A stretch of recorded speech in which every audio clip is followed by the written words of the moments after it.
বৈষম্য বিরোধী ছাত্র আন্দোলন সম্পর্কে আজকে এ টু জেড নিয়ে আলোচনা করব। প্রথম থেকে বৈষম্য বিরোধী ছাত্র আন্দোলন কিভাবে শুরু হয়েছিল এবং সর্বশেষ পর্যায়ে সরকার পতনের মাধ্যমে কিভাবে শেষ হলো তার বিস্তারিত আমরা এই ভিডিওতে আলোচনা করার চেষ্টা করব।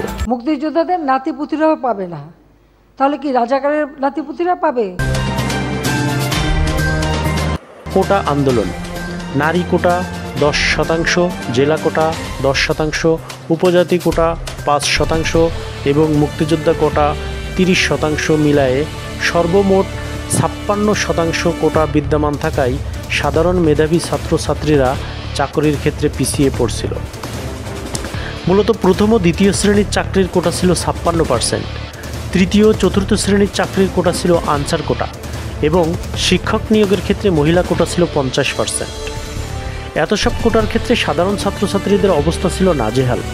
তাই তো 2018 সালে কোটা সংস্কার আন্দোলনের সূত্রপাত হয়। তীব্র আন্দোলনের মুখে জনপ্রশাসন মন্ত্রণালয় 2018 সালের 4 অক্টোবর সকল কোটা পদ্ধতি সম্পূর্ণ বাতিল করে, অর্থাৎ নিয়োগের ক্ষেত্রে কোনো প্রকার কোটা অনুসরণ করা হয় না, যা আন্দোলনকারীদের আকাঙ্ক্ষা ছিল না। ছাত্ররা চেয়েছিল কিছু কিছু ক্ষেত্রে কোটা রেখে মুক্তিযোদ্ধা কোটাকে সংস্কার করতে, কিন্তু 2021 সালে মুক্তিযোদ্ধার সন্তানেরা 30% কোটা পদ্ধতি ফিরে পাওয়ার জন্য হাইকোর্টে রিট করে, যার প্রেক্ষিতে হাইকোর্ট 2024 সালের জুন মাসের 5 তারিখে মুক্তিযোদ্ধা কোটা বাতিলের সরকারি সিদ্ধান্তকে অবৈধ ঘোষণা করে রায় দেয়। রায়ের পরই শুরু হয় তীব্র আন্দোলন। এরই মাঝে কোরবানির ঈদের জন্য কিছুদিন আন্দোলন বন্ধ ছিল। ঈদের পর 30 জুন থেকে পুনরায় আন্দোলন শুরু হয়। অন্যদিকে শিক্ষকদের প্রত্যয় স্কিম বাতিল করার জন্য সকল বিশ্ববিদ্যালয়ে কর্মবিরতি চলমান ছিল। একদিকে কোটা সংস্কার আন্দোলন, অন্যদিকে শিক্ষকদের প্রত্যয় স্কিম বাতিলের আন্দোলন। এমন সময় প্রধানমন্ত্রীর পরপর 2 বার ভারত সফর। 1 জুলাই থেকে দেশব্যাপী ছড়িয়ে পড়ে কোটা সংস্কার আন্দোলন। এরই মাঝে ঢাকা বিশ্ববিদ্যালয়ের কোটা আন্দোলনের অন্যতম সমন্বয়ক শারজিস আলমকে অমর 21 হল থেকে ছাত্রলীগের কিছু নেতারা বের হতে নির্দেশ দেয়। এ খবর ছড়িয়ে পড়ার পর অন্যান্য সকল হল থেকে ছাত্রছাত্রীরা বের হয়ে আসে। রাত 12টার দিকে অমর 21 হলের সামনে জড়ো হতে শুরু করে।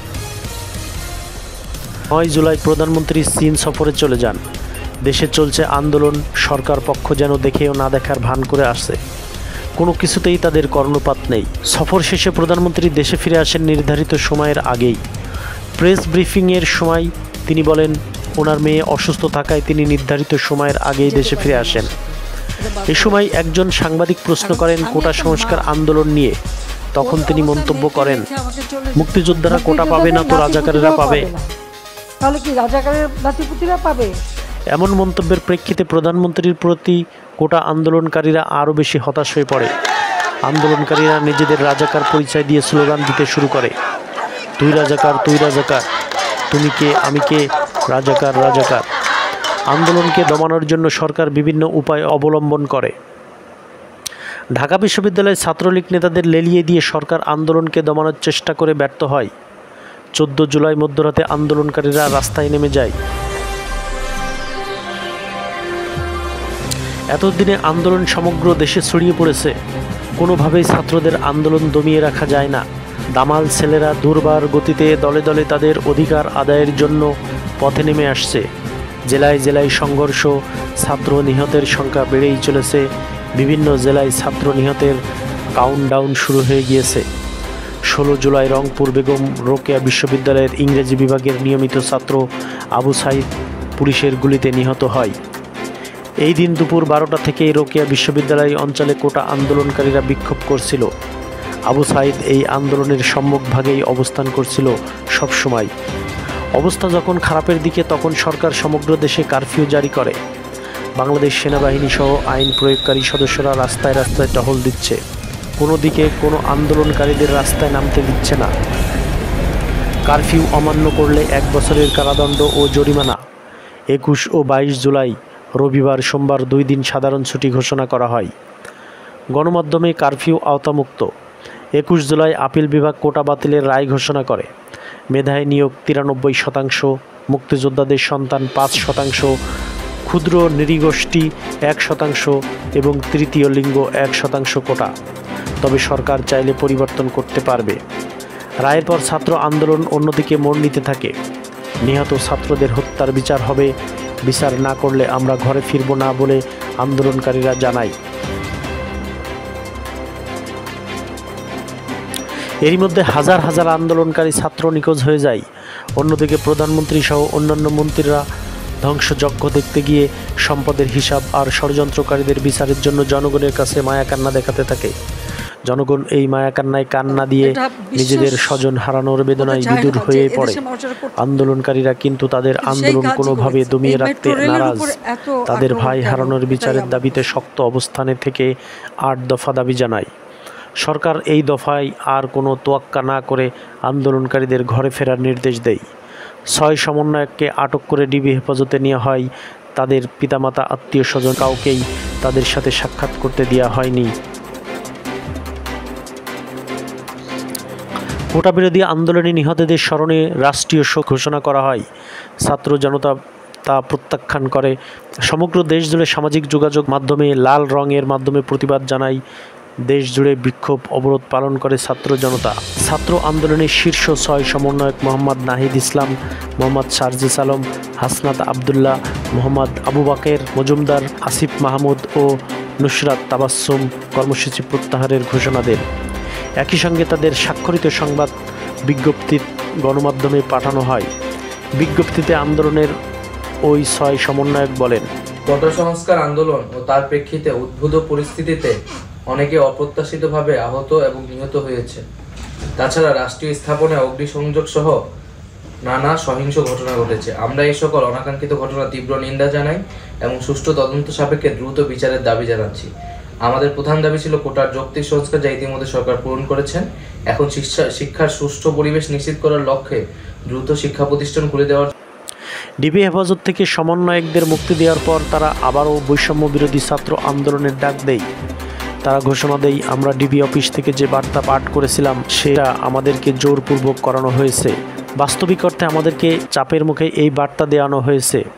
আন্দোলন আরও তীব্র আকার ধারণ করে। উত্তাল হয়ে ওঠে দেশ। ৩০ জুলাই কোটা বিরোধী আন্দোলনকারীরা মার্চ ফর জাস্টিস কর্মসূচি ঘোষণা দেয়। ১ আগস্ট ছাত্র আন্দোলনের সাথে একাত্মতা প্রকাশ করে যোগ দেয় শিক্ষকরাও। এই দিন কেন্দ্রীয় শহীদ মিনারে প্রার্থনা ও গণমিছিলের ডাক দেয় সকল শ্রেণী পেশার মানুষ। এমনকি রিকশা চালকও এই আন্দোলনে সামিল হয়। ৯ দফা দাবি আদায়ে নতুন কর্মসূচি ঘোষণা করে বৈষম্য বিরোধী ছাত্র আন্দোলন। অসহযোগ আন্দোলনের ঘোষণা হয় সারা দেশে। সরকারকে সকল ধরনের সুবিধা বন্ধ করে দেওয়ার নির্দেশনা আসে। এমনকি সকল প্রকার ট্যাক্স, বিদ্যুৎ বিল বন্ধ করে দিয়ে রাস্তায় নামার ঘোষণা হয় এই কর্মসূচিতে। শিক্ষার্থীদের ঘোষিত কর্মসূচির সঙ্গে সংহতি জানায় সঙ্গীত শিল্পীরাও। ধানমন্ডির রবীন্দ্র সরোবরে মিলিত হয়ে গানে গানে সংহতি প্রকাশ করেন দেশের প্রথিতযশা শিল্পীরা। অন্যদিকে সরকারের পক্ষ থেকে গণভবনের দরজা খোলা আছে বলে ঘোষণা আসে। আলোচনায় বসতে চায় সরকার। ৩ আগস্ট সরকার পতনের অসহযোগ আন্দোলনের ডাক আসে। ১ দফা ১ দাবি, হাসিনা তুই কবে যাবি আন্দোলনে মুখরিত হয়ে ওঠে দেশ। সরকার পতনের পক্ষে সকল শ্রেণী পেশার মানুষ জমায়েত হতে থাকে ঢাকা শহরের বিভিন্ন জায়গায়। এই জমায়েতে ঘর থেকে বেরিয়ে আসে সকল শ্রেণী পেশার আপামর জনতা। অন্যদিকে আওয়ামী লীগ ২ দিনব্যাপী অবস্থান কর্মসূচি ও রাজধানীর ওয়ার্ডে ওয়ার্ডে জমায়েত ও ১৫ আগস্ট নিহত ও সাম্প্রতিক সহিংসতায় নিহতদের স্মরণে শোক মিছিল। সরকার পতনের পক্ষে কেন্দ্রীয় শহীদ মিনারে লক্ষ লক্ষ মানুষ জড়ো হতে শুরু করে। সরকার পতনের অসহযোগ আন্দোলন চলতে থাকে। সরকার পুনরায় কারফিউ জারি করে। ৫ আগস্ট ঢাকার রাস্তায় রাস্তায় মানুষ নেমে আসে সরকার পতনের ১ দফা দাবি নিয়ে। কারফিউ ভেঙে লক্ষ লক্ষ মানুষ গণভবনের দিকে এগোতে থাকে।